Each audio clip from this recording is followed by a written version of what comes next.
This is the DRF Players Podcast. Hello and welcome to the May 23rd edition of the DRF Players Podcast, show 240. I'm your host, Peter Thomas Fornatal, back with you, not in the Brooklyn bunker today, but in Brooklyn. I am, no joke, sitting in a 2010 green Kia Soul in the Whole Foods parking lot. Folks from Brooklyn will understand. Alternate side of the street parking, you know.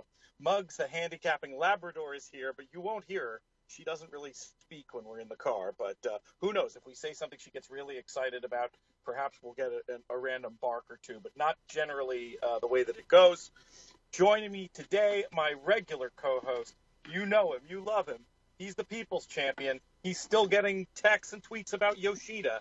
He is Jonathan Kinchin. JK, what's up?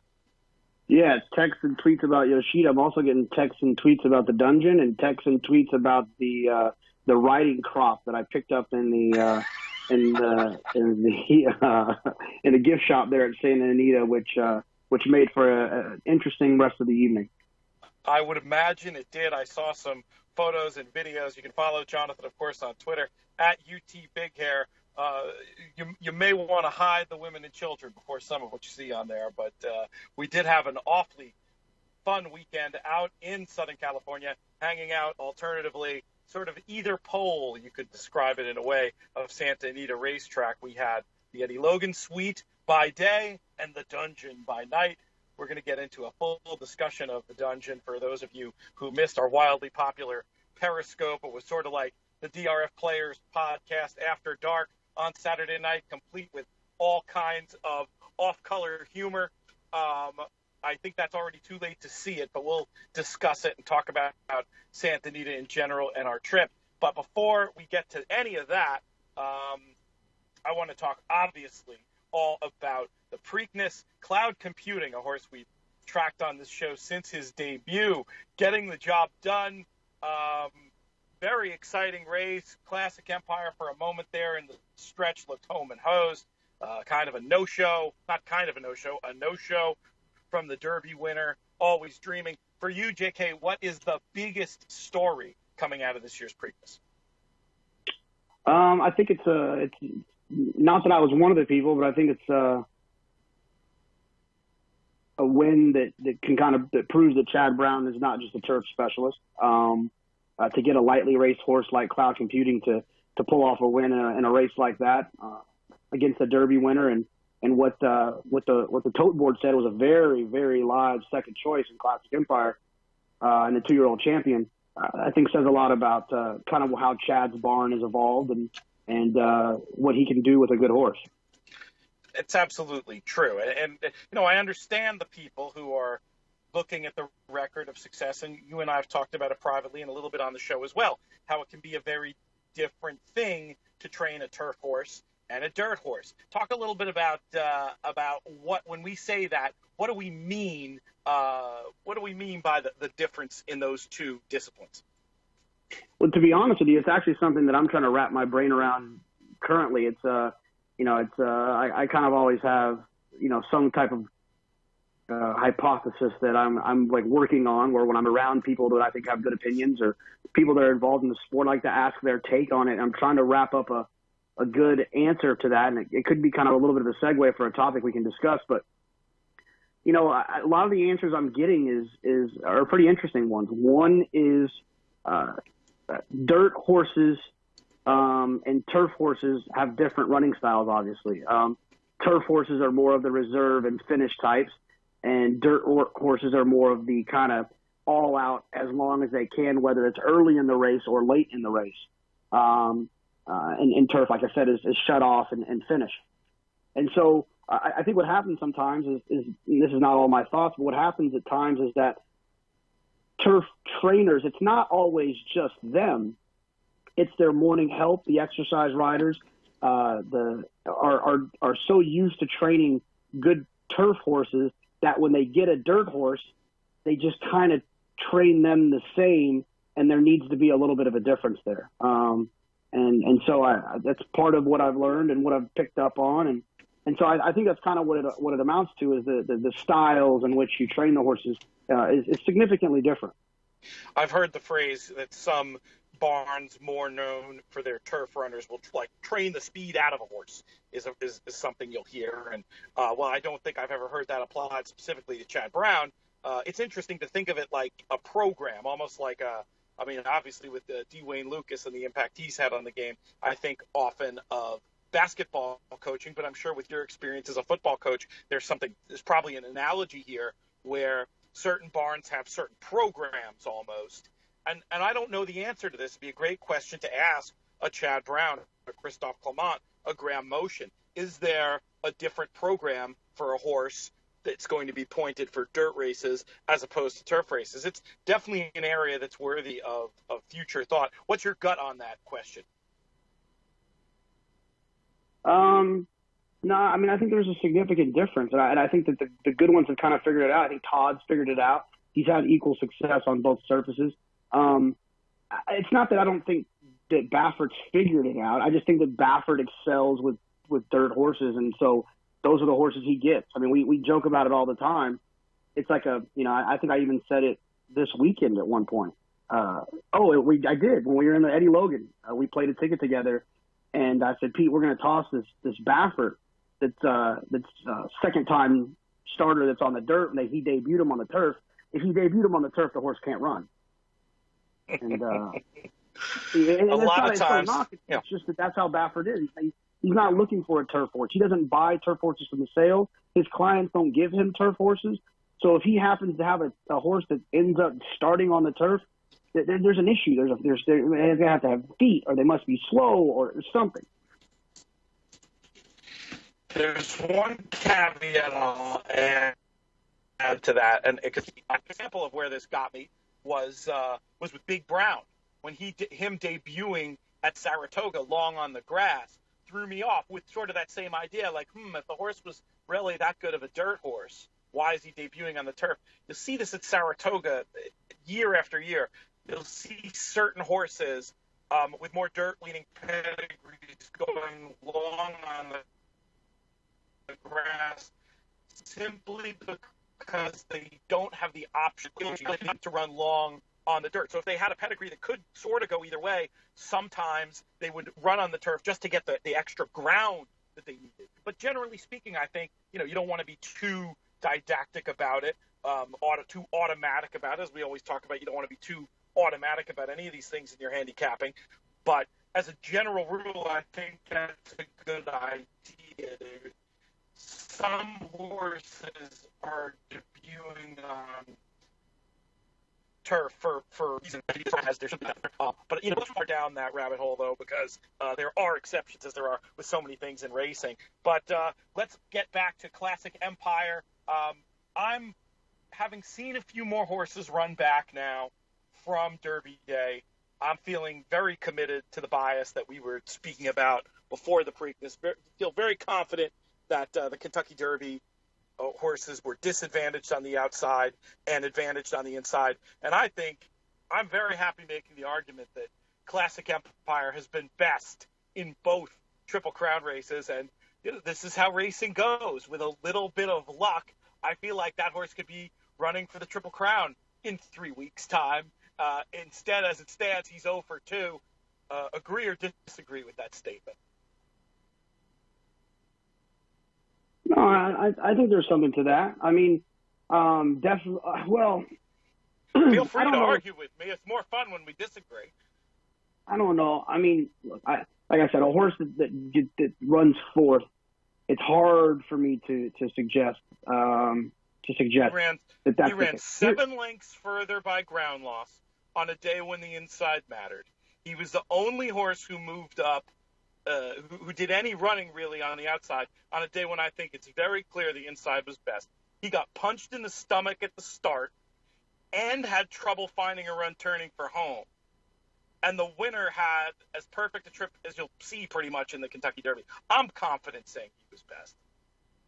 Yeah, no, I don't disagree that he was best, or he could have been. The argument that he made in his best. I think the biggest thing that I'm taking out of the two races is two things. One is looking at Lee, has gotten the two best possible trips and setups he possibly can in two Triple Crown races. He got the inside with a fast pace in front of him on Derby Day, and then he got a fast pace in front of him with two contenders ding-donging ahead of him, and he ran on an honorable third. And I wasn't really – or fourth, third or fourth. I always forget what happens behind the exacta because I didn't have the try.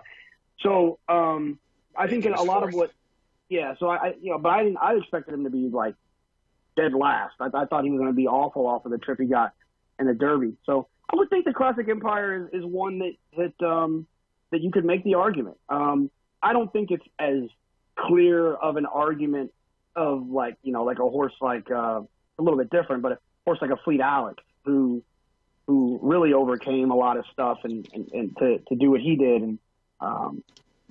And so, but look, he's a good horse, and he ran really well, and he did all the dirty work. And unfortunately, I say unfortunately because I didn't bet on cloud computing. Unfortunately, cloud computing got a perfect trip. Yeah, well, I think a lot of people listening are going to say, wait a second, okay, we understand the Derby point. Maybe you're exaggerating a little bit, but what about the Preakness? Didn't cloud computing beat Classic Empire on the square? I've already revealed my answer to the question, but what's yours? I don't think it was like not on the square. I mean, I thought Classic Empire was clearly best. I don't think it was clear. I mean, cloud computing sat right in behind that. It's not like he was like 5 lengths back. I mean, he sat right in behind it. Here's the thing, right? Is it would have been here's the thing. If Classic Empire gets cloud computing's trip and sits in behind and relaxes, saves ground, then he wins too. Yeah, well, that's basically what I'm saying. When one horse does the dirty work, you can be close to that pace, but there's a huge difference being close to that pace and being the one doing the actual dirty work.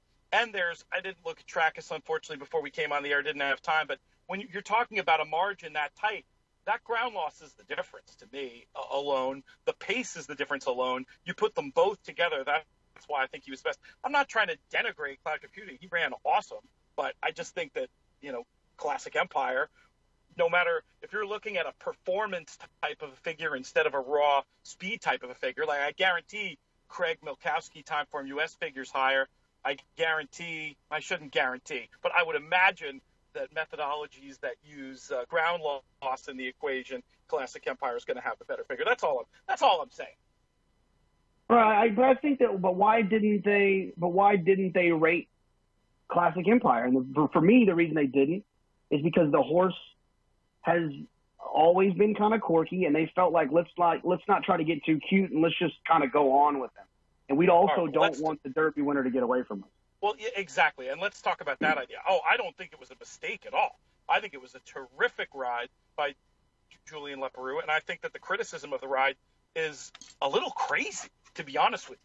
Because imagine what these same people are saying if Julien grabs or even just doesn't get his position going forward and the Derby winner gallops around the track. Now, it's really easy to say when the Derby winner comes up empty, that wouldn't have happened. And it probably wouldn't have as bad as he ran. But then again, you give a horse with that kind of, inherent class, despite how bad it worked out on Saturday, some sort of easy, uncontested lead, you might have seen a very different scenario. And especially in a world where it seems like most of the astute handicappers and horse players are lamenting when jockeys aren't aggressive. And you more than most, JK, have pointed out, you don't want to just see them being aggressive early. You want to see them being aggressive, turning for home and trying to gut the field and get everybody else on the stretch. That's exactly what he did. So I don't understand. I haven't paid a lot of attention, but I've seen a little bit of criticism, and I don't know if it's from any of the same people who are normally being critical of jockeys for being too passive. But to me, it's almost insane. Where do you stand on this? Yeah, no, I completely agree. Here's the thing, and I said it when we were talking. People, because everyone knew that essentially I needed Classic Empire in the tournament to have a significant bankroll and to continue to play. People ask me, well, don't you think he moved early? And I said, and then it kind of clicked in my head. You cannot be the guy who constantly complains about the fact that jockeys are always grabbing and no one's aggressive, and they sit out there and they let these horses wire fields and say that what Julian did was not right. Now, here's the thing. If Julian sits a little bit more chilly and waits, do I think he wins the race? Yes. But I will never, ever, ever criticize him for the decision he made. He lost a nose when he did what he thought he needed to do, which was go. And I'm cool with that. I'm fine with it. I'm fine with losing when the right decision theoretically was made. You're going to make mistakes. That's a great point. It's going to happen all the time. So I'll tell you what. We talk about decisions versus outcomes is an idea we talk about as gamblers all the time. Same thing with riders. You can't – yes, the outcome was lousy and didn't work out. But with the information he had at the time, here's a question for you, and I have no idea. He was very aggressive out of the gate. Did he get so aggressive? Did Conquest Mo Money not breaking, not going to the lead, did that affect the way he rode, or was he going to do what he did anyway? I saw him throwing crosses in the first 4 jumps with the impression that he was trying to get him into the bit and to get him forwardly placed. So I think that there was no question that that's what they were going to do. Now, if Conquest Mo Money comes up to his outside and he's in between the 3-horse duel, I would imagine he would have taken back and tucked to the rail. And gotten the cloud computing trip. Right. But since Conquest Mo Money did not go, whatever. I also heard Mark Cassidy on Bick where he said that they talked about kind of what they were going to do in the race. And Mark thought that Conquest Mo Money was going to be sent. And Julian actually, in the conversation, said, I actually don't think that he will. I don't think that he's going to go. So Julian was actually right about that. He didn't go. That's so interesting. I wonder if the post position draw had something to do with that. Knowing the extra energy it would have taken. It's so hard to say, especially since the horse was a complete no-show. But it is interesting, all the strategy that goes into things. A lot of interesting handicapping lessons to be gleaned before and after a race like this. You mentioned Steve Bick and his great At the Races show. Has a lot of great guests and occasionally has some bozo on once a week to talk about contests. But it looked like he had a pretty stellar-looking lineup yesterday. I encourage folks to check that out. If you're a podcast listener, you can set it up to download, just like hopefully you do with this show over at iTunes. But just want to give a shout-out to our friend Steve Bick, always doing such a good job covering the races at a granular level and also some good big picture stuff. But back to Classic Empire. Sounds to me like you and I pretty much agree wholeheartedly as far as the ride goes. Now let's talk about the issue of blinkers. Some chatter in the aftermath of the race that the blinkers might come off for a potential try at the Belmont. What do you make of that? Well, I think it's interesting, right? So I think you got to go back and understand, why did he get blinkers? Well, he got blinkers because he was a nut job and he wheeled at Saratoga and dropped Irad Ortiz, and so I think they wanted to try to get him focused up by adding the blinkers. So there's that why the blinkers were there. Now, why are they taking them off? To me, like we discussed this weekend, it suggests that they are implying that if he would have seen cloud computing, that he would not have been beat. And so I think that's an interesting point. I think there's probably, I'm fine with there being something to that. I mean, if you don't see the horse, then how can you dig in and find, maybe he got a little bit lazy on the lead after he had kind of gotten the lead so easily from Always Dreaming. However, I guess the Belmont will be the real determining factor. It's going to be very interesting. We'll get to that in a few minutes. But, yeah, I mean, I think there is something to that idea. You see, he looks like he's going to be handled. He's emptying out a bit in the stretch, and it looks to me like he's going to lose. And he does definitely dig back in and is coming back at the wire and gallops out right with or even a little ahead. So it does suggest that if he'd had gotten those competitive juices going a little bit, that it could have made a difference. It's hard to know. It's also hard to know if he could have. It's just hard to know how the whole race plays out. But it's not like he's a horse for whom the blinkers were ever intended to sharpen his speed. And as you said, to get him to show the early speed, sometimes associated with horses with blinkers on, Julian had to get really busy out of the gate. Not exactly a riding style that he's known for. And I think we agree that he did a great job. That'll be interesting. It'll be interesting to hear a little bit more from the connections about what was really going on there in the stretch. It's possible. Sometimes horses who are bad actors, it's not because they're not smart. Sometimes it's because they're very smart. And a very smart horse who thinks he's done enough, all of a sudden gets some knowledge that he hasn't done enough. Here's a rival. You can spin a little narrative as to why the blinkers might help. And we're going to know a lot more in short order. Before we move on to talking a little bit about the Preakness, about the Belmont, let's talk about the Derby winner. What happened? Oof. Let's see. I mean, I think the rail happened on Derby Day, and a perfect trip happened on Derby Day. I mean, I don't know. That it was just bad. He was bad. He just never really found. And he showed great energy in the morning. So it's not like he, whatever. And they didn't go blistering fast. So and Classic Empire was right there with him the entire time. So it just feels to me like the performance on Derby Day was probably, as our friend Andy Serling says, was a little bit dressed up. I think that's fair.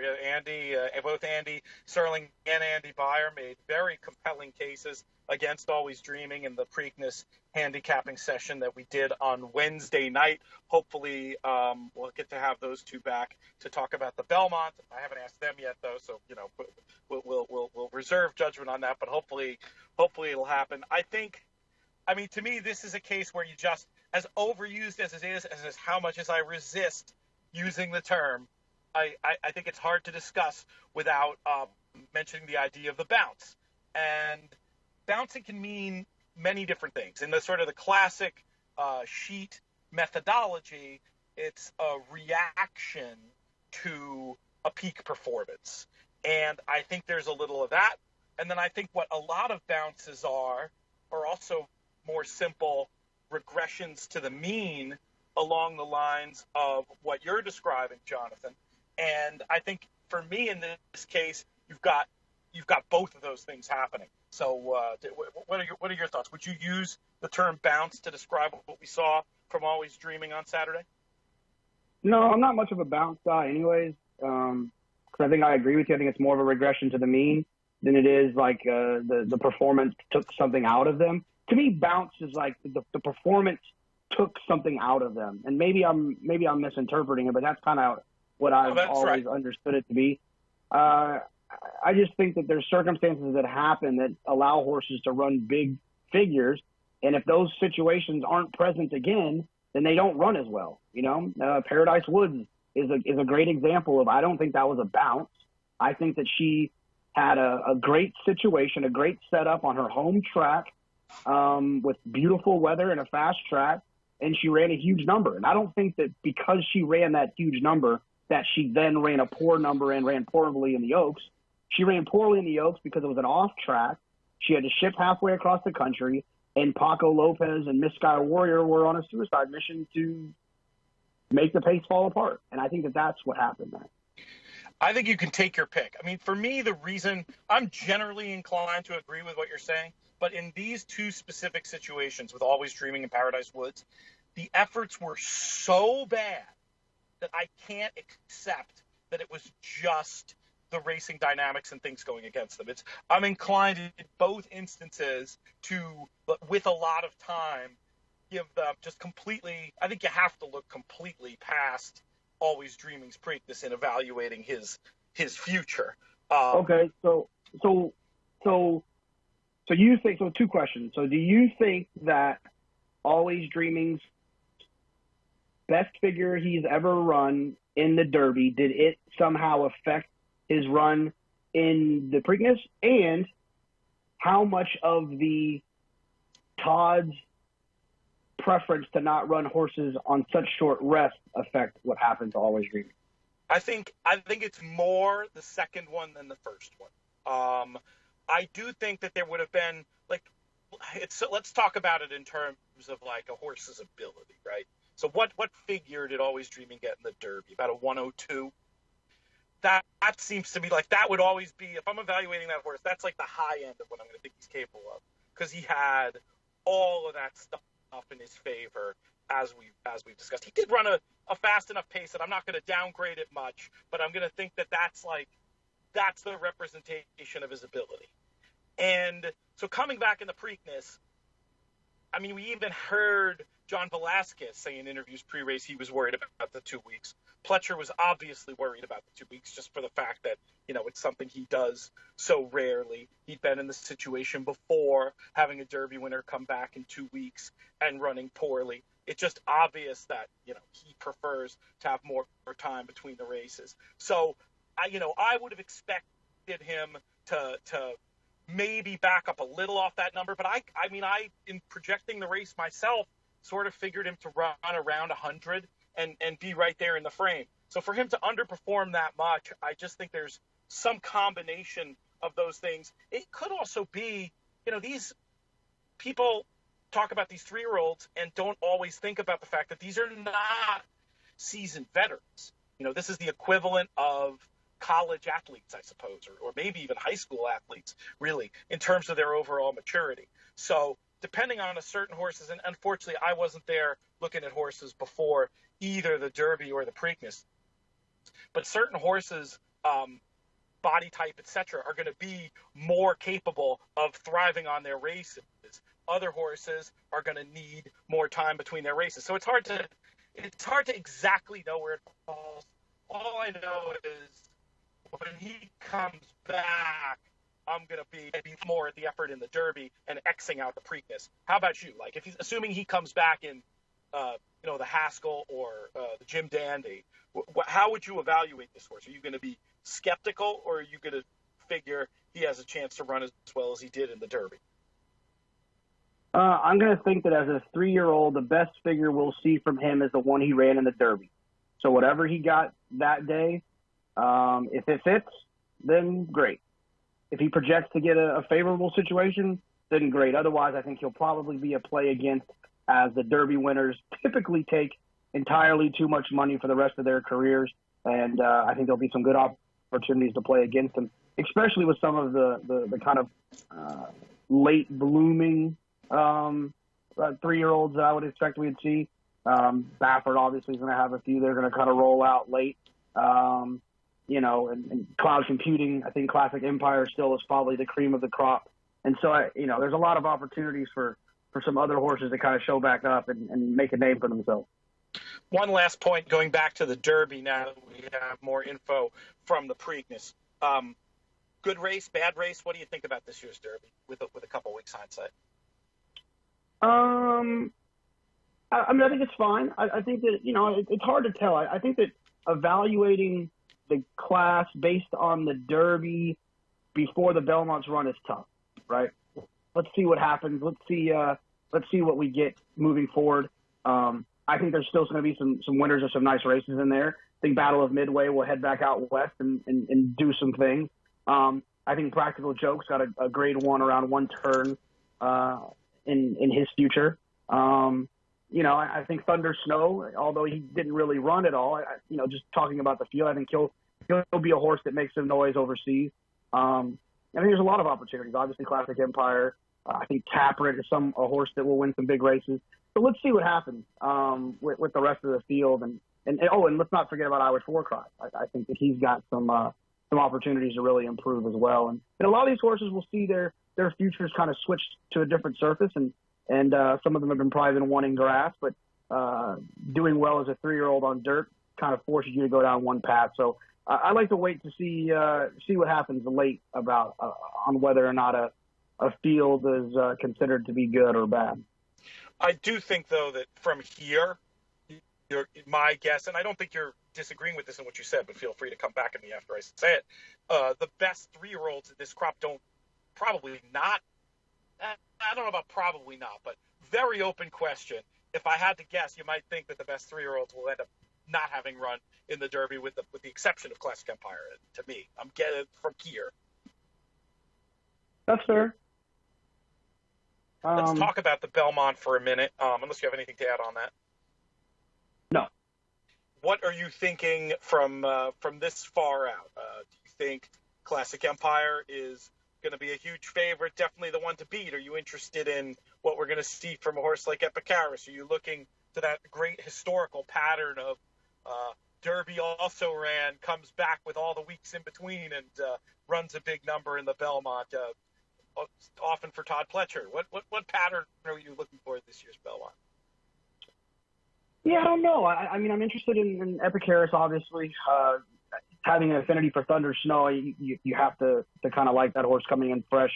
And for the same reasons that I liked Thunder Snow, I thought the race was fast in Dubai. I'm interested to see what Todd does with his contingency. I've kind of always thought that Taprit is one that could be a little bit dangerous in this spot. Also, one that could make me look really smart in our Derby draft, so I'll probably root for him. I was going to try to not mention that. That was bad hosting of me. We should probably get to that right away. You are in danger of sweeping the whole thing. I guess that's not true. Somebody else has picked up some points with Classic Empire, but you're 2 for 2, man. You're gonna sweep the whole thing and make us look bad, or what? I'm gonna try. I guess Tappert's my only real option. So I gotta hope that Todd runs him there, and that he could get a grindy 1.5 miles at Belmont. So Todd, people can, I don't think there's anything to the fact that Todd gets, criticism about his inability to win the Derby in so many starts that he had, but he can win the Belmont, that's for sure. Oh, and I think he's put the lie to the idea that he can't win the Derby at this point, having 2 in the last 8 years or whatever it is. But let's talk about the decision of whether or not to run cloud computing in the Belmont. It sounds like connections are leaning away from it. Of course, New York operation, it might be tempting to see how far this horse wants to go. Chad Brown certainly seems to have the club in his bag of getting the maximum distance out of horses that they're capable of running. Evaluate the decision and tell us what you think of it. I just want to. So they did decide they're going to run, or no? No. I thought they were leaning against it, but I don't think there's anything official. No, I think that's definitely what you want to do, is lean against it. There's no point. I mean, he's won the Grade 1 on the dirt for Seth Clairman and Clairvich Stables, going long in a classic, and he's a lightly raced horse who obviously has a lot of talent. Give him some time and have some fun at Saratoga. I know to Seth Clairman is Saratoga is really important. Not that Belmont's not, but it's a tough turnaround for a lightly raced horse. Why don't we just give him some time and see what we can get? I think some listeners, well, probably not so much our listeners, but some racing fans who are very focused on the Triple Crown probably don't quite understand. What if all you pay attention to is those 3 races, it might seem a little weird for a lightly raced horse to decide not to dance one of those dances. But, the 1.5 miles is a different animal, could be very taxing. That's part of it. I think Chad Brown said he's never really seen the horse as a 1.5 mile horse. From a breeding point of view, you've already got a Grade 1 that means more, from what I understand, in the breeding world than the Belmont does. And then you have the opportunity to have a fresh horse for the end of the year, for Saratoga, and then the end of the year. We saw how well that worked out with our buddy Arrogate last year. So perhaps there's a little bit of keeping a fresh horse for this important stuff later in the year going on as well. But yeah, it'll be fun. It always is, even in these years when the Belmont's seemingly a much harder race to market. We had one. Gosh, I'm trying to remember. I know we've had in the last 10 years a Belmont where we didn't have either of the first classic race winners, and it ends up being kind of a different deal. But we'll have some star power, hopefully, with Classic Empire. Well, your gut from here about Classic Empire in the Belmont, are you leaning yay or nay? Well, I think if they kind of stick with what they said about the fact that, like, you know, they like the idea of just training him, not having to train him as much because he could kind of be quirky in that department. It's just run him. That makes a lot of sense. But he's another horse that I think that you could save him, run him at Saratoga, and then point him for a late campaign to kind of get him to the Classic. And I'm not sure that people are lining up to have to run against Arrogant, but I don't really see the point in trying to win this race. However, I understand getting a Classic win, into a 2-year-old champion for a stallion making purposes is probably pretty important. I see the point completely. I mean, this is clearly a horse who thrives on his racing. We were talking before about the converse of that with some of the Pletcher runners, needing time. With whatever is going on in Classic Empire's head, to me, it seems like the more he runs, the better he gets. To really, I just gotta feel like those connections feel like there's some unfinished business with that extremely difficult beat in the Preakness. To be able to be in the winner's circle in a Triple Crown event with that horse, I mean, to me, I think obviously, if the horse isn't up for it, if the horse needs a break, that's a totally different deal. But as long as that horse was telling me all systems were go, and I think that especially this year, JK, with how daunting, the horse is, anything can happen. It's horse racing. But right now, massive long shot, anybody, let alone him, is going to beat Arrogant in a race like the Classic. I might make the Belmont my Classic. And try to put a nice, who knows, hopefully he'll go on from there, but put a little bit of a bow on this part of Classic Empire's career with a nice win in the Belmont Stakes. I definitely get it. What would you say to someone who said, hey, well, he's fading late in the Preakness, why are you going to stretch him out in the Belmont? Oh, no, it's the worst argument in the world. I learned it as a young handicapper. Closers do not do better at the Belmont with more ground. You have to think of it as there's a smaller version of doing this. You can do it when you're talking 6 furlongs to 7 furlongs or 6 furlongs to a mile. He won't run nearly as fast early in the Belmont that he did in the Preakness. It's a galloper's race where horses that are forwardly paced are at an advantage because the long race before they start their run dulls closers runs in the Belmont. I think he would, I would like him in that spot. He's going to be forwardly placed. He'll go much slower than he's gone in his last 2 races or even that he went in the Juvenile. And it's kind of a stagger fest home at times. They don't exactly finish with gusto. I can remember Palace Malice, I think, came home in like 14 or 15 seconds or something of that nature. But it's still the running's done early, and the horses that have a little bit of stamina can stay on to hopefully win the race. You're not going to confuse that finish with the finish of a race often run earlier that morning over at Epsom, the Derby. That's for sure. Obviously, dynamics, not meaning to denigrate our horses here so much as point out that the dynamics of turf racing and dirt racing, as we said before, are just so different. Anything else you want to touch on from the weekend in terms of what you saw on the racetrack, or should we tilt to other topics? I'm really excited about Yoshida. Obviously, and not just because we pointed it out on the show right after the maiden win. I was genuinely excited about the horse then. I thought that was impressive. You go 22 and change, whatever it was, 47 and change, going a mile and an eighth, first time out for Belmont, and you open up against a maiden special weight field at Keeneland. It's something to get excited about, and the international breeding mixed in with an American horse that people will be familiar with and held his passion. It's exciting, and it's even more exciting.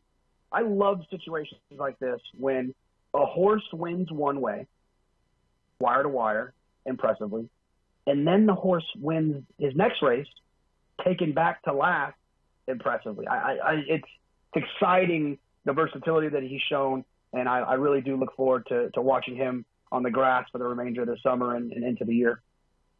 That was a terrific effort. I haven't actually gone back and re-watched it yet. Have you? Are you there, Jonathan? Yeah, you came back to me quick, and I wasn't mute ready. Okay, sorry. Yeah, no, I haven't watched it back yet. You know what's funny is, and maybe someone who's listening knows, because we were at the track, so obviously, I was wondering if that race was covered on the NBC Sports or NBC broadcast. I don't know if it was too early, because I wanted to see it in HD, and I wanted to see it with all the cool NBC angles rather than just the track feed. So I didn't know if anyone knew that or not. I was going to try to find it. Yeah, it looked like there were some spots of trouble. They didn't really matter, but I wasn't sure. It was one of those things where I wasn't sure if it was potentially not particularly relevant trouble, but it didn't even matter just because it was more the way the horse just traveled and powered home that was impressive. Have you read anything about where next? Secretariat on Arlington Million Day, is that on the agenda? They thinking about maybe even getting more ambitious than that? What do you know? I would imagine the Belmont Derby would be next, right? I'm not 100%. Right, I forgot about the existence of the Belmont Derby for a second. Apologies to our NYRA friends. That makes a ton of sense. There was some chatter I saw on Twitter about possibly as impressive as he looked running the horse in the Belmont Stakes. Sounds a little crazy to me, given that this horse just vibes turf monster all the way. But what do you think about that idea? Our friend Aaron Veracruz had that point. Interesting point, for sure. I don't think that's something that they'll do, but it sure would be interesting, given the pedigree, and but it doesn't seem like it would be likely. Yeah, you wouldn't want to do anything to mess up what looks to be, in my opinion, just some stellar possibilities. I mean, you see certain efforts and you just think grade one. That to me just screamed grade one. Let's see let's see how high the ceiling is for this horse. And I'm not just talking necessarily about these grade ones restricted to 3-year-olds either. That's how impressed I was with Yoshida. Anybody else on the weekend make a major impact to you? A horse you're excited to bet next time, or a horse that just knocked your socks off? I don't know about betting him next time, but Whitmore is impressive. To be getting out like he was and to still win that race, I thought was impressive. So I think he's kind of stamped himself as the East Coast kind of leader in the clubhouse when it comes to the sprint division. However, I need to remind myself constantly that I will not be betting him in the Breeders' Cup no matter what he does the rest of the summer, because I'm not falling for the East Coast horses coming out west. So I just need to remind myself of that occasionally. So, but that was impressive for sure. What did you hear about the getting out? I mean, very often that's a sign for a horse that I'm not interested in betting the next time. Do we know what was going on there? Was there an explanation that you were happy with? No, I didn't hear anything. I would think that him not showing up at Churchill was maybe an indication that they might be, kind of battling some issues. Maybe not. Maybe they just decided that's what they wanted to do. But we'll see where he shows up next. I think that'll be the big indication of what's going on with him. All right, I like all that. Let's talk tournaments for a minute. We're going to do a special offer this week. This is a very important note to all contest players. The Monmouth Pick Your Prize contest is happening on June 3rd, week before Belmont. But the sign-up, the registration for the event closes on this Friday, I think it is, the 27th.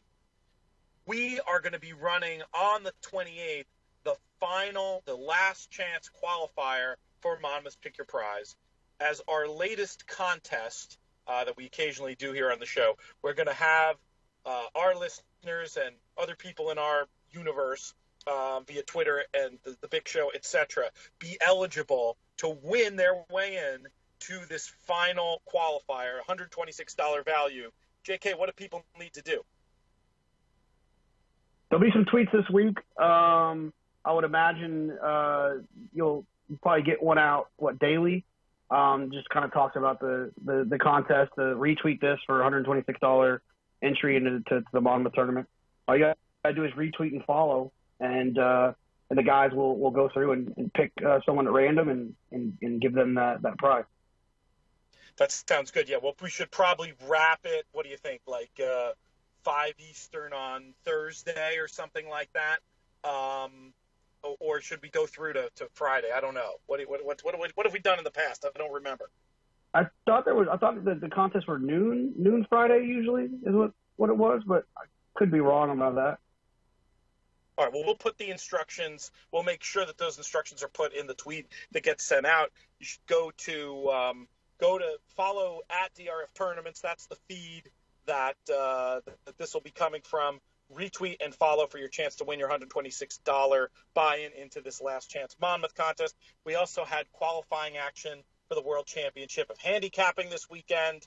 And I know your buddies was one of the guys who made it through. Absolutely.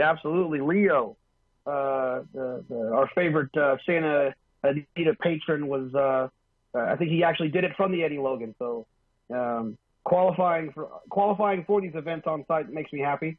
That's definitely good. So I'm excited to see that Leo got in, and I'm sure he'll do well. And he was in contention like another day too, wasn't he? It wasn't just one day; it's like 2 days of getting after it. So yeah, well, Leo does a good job. Not just contention. On the same day, he won his way into the Win Challenge. I believe we're going to be seeing a lot more in terms of qualifying action now that we're getting close to the Win contest. If folks don't know about that format, it's a little bit different and it's cool. It's a Mythical Money 2-day, August 4th and 5th. It happens at the Win in Las Vegas. For folks who complain about big winter contests in Vegas and the racing lineup not always so good in January or March, how about getting to play all day Del Mar and Saratoga at the Win? Check out tournaments.drf.com for opportunities there. I have a feeling we'll have some future contests offering Win entries in the weeks to come. So that should be fun. JK, are you going to the Win this year? I am not. I will be attending a good friend's birthday celebration. That was a trick. That was a trick question. I was trying to slip you up there, and I did. And you passed the test. Passed the test with flying colors. It is tough because I love the sound of this Win tournament, but I don't know that in my life I will ever attend one, simply because it's very hard to get me out of Saratoga when they're running, and doubly hard to get me out of Saratoga on my birthday weekend, which when it typically falls. But if I weren't me, if I were somebody else, I'd be very happy to go and check out the Win. The Eddie Logan Suite was also the home to the overall winner of the Santa Anita contest, Florine Sema. What can you tell us about Florine from your time hanging out with him in Logan? He's good friends with Aaron Veracruz, and a good story that Aaron told me was that Florine used to just hang out in GA, like in the regular, whatever. He'd buy his own hot dogs and his own, drinks and soft drinks. And Aaron was like, would see him and he'd be firing. And he's like, hey, look, you can probably go up here to the Eddie Logan. He'll take care of you a little bit better. And so he's been an Eddie Logan patron since Aaron kind of discovered him and brought him up there. And he plays in a lot of the contests, and when something crazy happens, he usually has it. And it's fun to watch him. He was really excited, really, really excited. And it wasn't so much about the money, but just the accomplishment. It's something I know that he wanted to accomplish. And so we were all excited for him and glad that he got an opportunity to get it done at his home court. For those who are confused, GA, general admission, not Gamblers Anonymous, just to make that point completely clear. But, Florine got the job done. Tony Joe runs second. He played too well not to win, but just one of those things that happens in Live Bank. Florine ended up going all in on the last race, thought he was in trouble because his horse did not cross the wire first, but, of course, the DQ in the last ends up putting him up, turned his 2,000 into 27,000, 1,600 to win, as well as exactas and tries. Tony, I love the way he played it. It reminded me a little, Jonathan, of how you played in your big day at the Keeneland tournament, ironically, with the same result, a good second. He was one of 3 players midday on Saturday of this 2-day tournament. There were 3 players right around 15,000, and they basically just stayed there until that last race. And then came the last race, and then there was that article I wrote last week in the pages of Daily Racing Form. Players had a decision to make, to sit or not to sit. It seemed like it was a race where you were going to need to fire, and I think Dennis DeCauer came the closest to sitting of the 3 players who were up there. He bet a minimum, ended up missing it. I think he might have even been DQ'd out of it, but was still able to hold on to 5th, which was still worth something. One of the other guys, David Watts was his name, ended up, I believe, getting negatively affected by the DQ and dropping out. And then there was Tony. He took 8,000 of his 14 or 15,000, and he basically played a 3-way win Dutch. He bet 4,000 to win on one horse, 2,000 to win on 2 of the others, all to get him to the amount he thought would win, which was right where he ended up, around $22,000. But just, he found one better. Interesting thing about Tony, he was good, and this is sort of speaks to the power of the Dutch. He was good either way.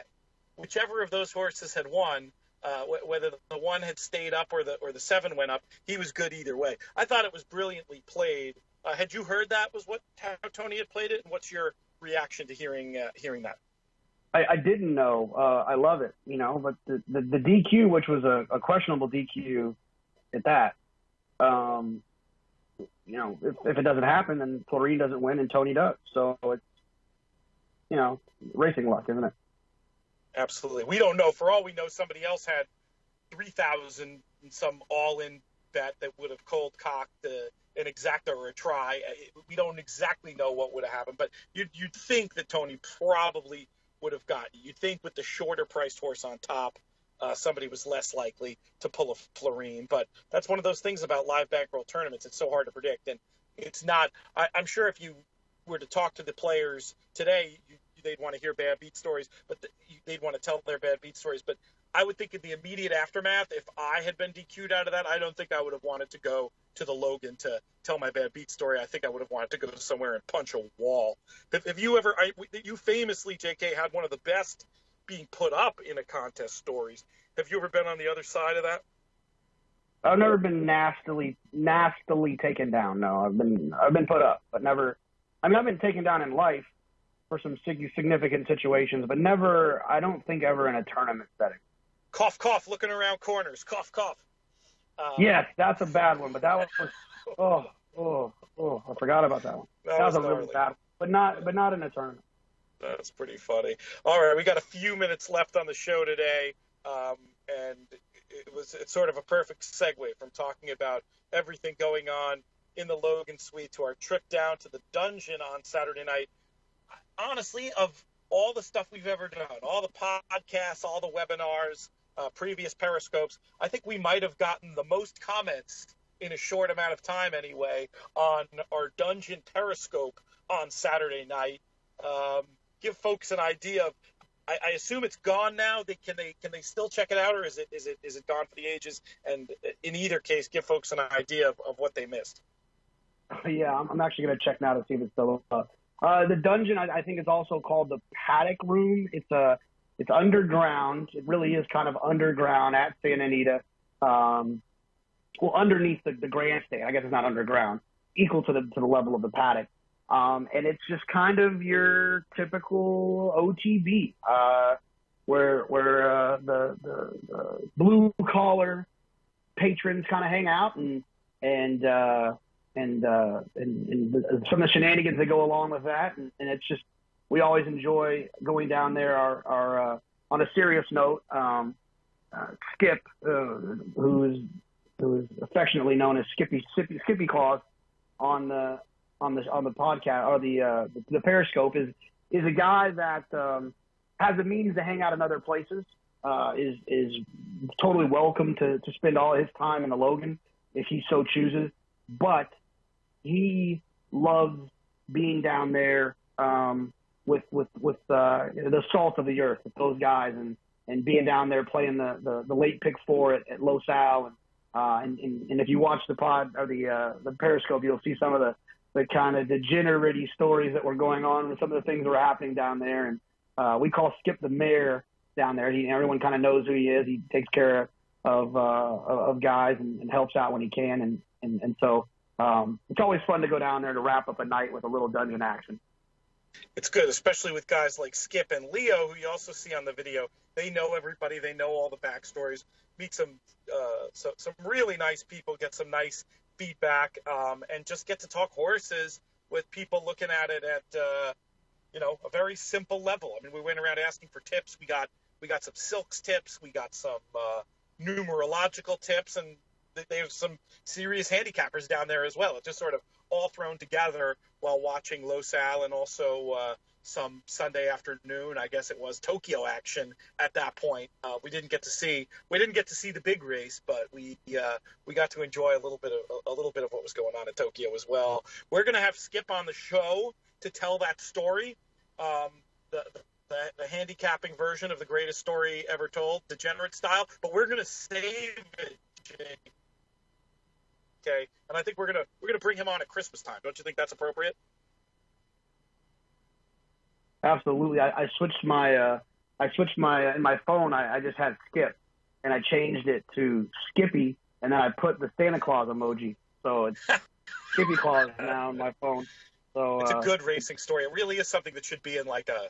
I don't know if it's Bukowski or Paul Auster, this story, but it's pretty good, and we'll definitely have him. We got to get more tales from the track going, and that place, the dungeon, would be the setting of many an interesting tale from the track. So, what did you find about our Periscope? Is it still there? I think it's still there. We're up to 1.1 thousand viewers. So you got me excited there for a second.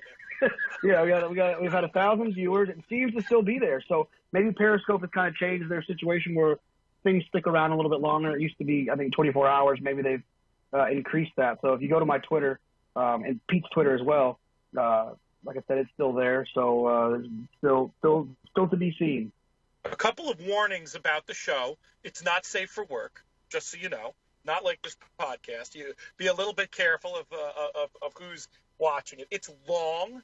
It's 38 minutes. It could probably be edited down to like a great 15. If you only watch one thing, the first 5 minutes with Skip's story are really good. But there are a few other chestnuts in there. I think if you're intrigued by the scene we're describing, I'm going to go ahead and say it's worth the 40 minutes of your time. Another highlight, JK getting harassed by his mom throughout the show. What was going on there? Oh my gosh, my mom, like I think most people's moms are, and you can't do any wrong, and she's a pretty big fan. So anytime I do anything, she always wants to try to watch it or whatever. So I think she set an alert on Twitter that if I tweet, she gets a notification. So she saw the Periscope and was watching it and then started commenting.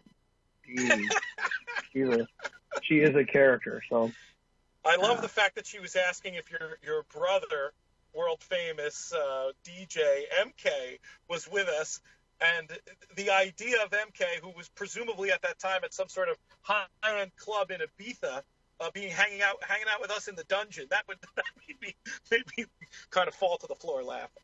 Yeah, absolutely. He actually was in Ibiza somewhere, so it's a little bit different scenery, I think, the dungeon and Cafe Mambo in Ibiza. Tremendous stuff. But yeah, it's I think you'll get a laugh out of it if you check it out. Any other closing thoughts, final thoughts, JK, from the weekend? Looking ahead to Belmont, other things we have coming up in the DRF or DRF tournaments universe. No, I just think as always, when I get back from California and getting to spend some time at Santa Anita, what an experience that place is, and it is the experience it is because of the great people that put it on for us, and that's Nate Newby. I believe his title is the Vice President of Marketing. Tom Quigley, the VIP Player Concierge. Orcadia, the hardest working host, I will say, in the world. She's amazing. If you've never had the chance to spend time with her, She remembers the craziest things about your orders. I forget that I like cheese on my eggs when I get them scrambled, and she remembers it, and it's phenomenal. And also, we can't forget about our other all-star, Richard, who's the teller in the Eddie Logan, and he's remarkable as well. We've joked. I can't remember my guy's name. The guy at Saratoga next to Shake Shack is a phenomenal teller. Richard is a phenomenal teller. He's the type of guy that when you've got 40 seconds to post and you got 27 bets you got to get in, he's the one you want punching it. He's the guy that can get it done. He's efficient, and so those four people make that experience so much better every time we're fortunate enough to go. And I guess we should probably throw a little shout out to Chappie, even though he's always on break, it seems like, when he's coming by to hang out with us. Chappie up in the suites at Santa Anita. Yeah, if you're somebody who fires, you can get in touch with Tom Quigley via Twitter. If you have any trouble, get in touch with us. We can lay out for you what it takes to get in these rooms we're always talking about. We had that happen at the green room. Actually, a listener got in touch, was curious. I was able to put him in touch with Jim Goodman, established what sort of handle level the group was going to be at, and apparently they had a really good day, because I know at the end their table of 8 had a round of Pappy Van Winkle shots. So it's good karma to sit in places like the green room at Keeneland and the Eddie Logan suite. So if we can help you in your journey as horse players that way or any other way, be in touch. Hit us up with your questions at podcast@drf.com. Find us on Twitter at UTBigHair over there, at Looms Boldly over here. And that's all the time we have. I'd like to thank Jonathan Kinchin. I'd like to thank all of you for listening. We'll be back on Friday. I'm Peter Thomas Fornatow. May you win all your photos.